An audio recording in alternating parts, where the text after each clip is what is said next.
Revelation 3499. From the 27th of July 1945. Collecting spiritual treasures. Sham states, all that the world offers are sham goods, without any value and without permanence. They are only given to the human being to test his will, who should turn away from them in order to strive for spiritual goods which are of lasting value and imperishable. The person who lives in love very quickly learns to recognize the worthlessness of earthly goods, whereas a person who lacks love for his neighbor has an increased desire for it. Thus his love is wrongly directed and strives for what it should overcome. Until he fights this love, spiritual goods are not desirable to him. But at the end of his life he must separate himself from all earthly things, and this separation will be difficult or easy for him depending on his attitude towards the pseudo-goods of the world.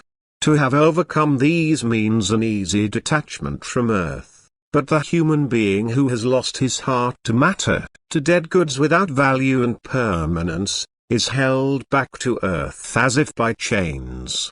His soul cannot detach itself, and it means a difficult struggle for it, in which it is defeated as soon as the end has come. And now it enters the spiritual kingdom completely poor and bare, which only offers it what the soul desired on earth.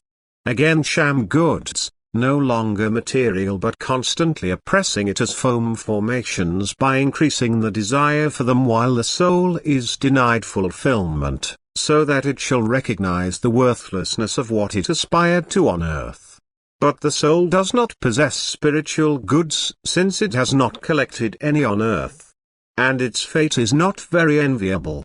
Nowhere will it find what it is looking for, and poor and meager it now dwells in desolate surroundings. She cannot give out anything because she has nothing herself, and therefore she cannot receive anything either. Because this is the law in the spiritual kingdom, that every soul is considered according to its will to love, that only those who give receive, and receiving as well as giving is blissful. It is indeed also offered spiritual gifts by loving souls in order to help it. However, a soul which has not yet overcome earthly matter and constantly desires its possession will not accept spiritual gifts because it does not yet recognize their value and desires them just as little as on earth. It must first have killed its own desire, it must have recognized the worthlessness and now strive for constant goods. Only then will it pay attention to these if they are offered to it, and only then will it seek to collect spiritual treasures. Whoever already achieves this on earth enters the hereafter carefree, and the spiritual goods he has acquired on earth he takes with him into the spiritual kingdom. And since he now has treasures at his disposal he can also work with them.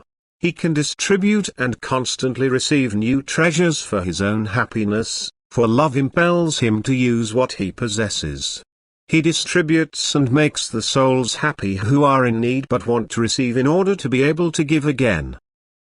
The treasures of the world are so worthless and yet people desire them and strive for them with all eagerness.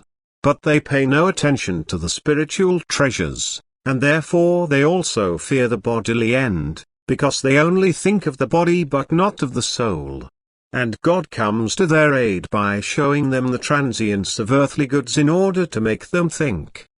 He also gives them spiritual gifts and tries to persuade them to accept them, yet he does not force free will but leaves the human being free to decide in favor of the goods of this world or the gifts from the spiritual kingdom. But the end and the entrance into the spiritual kingdom will be in accordance with their decision of will, for the soul creates its own fate according to its desire. Amen.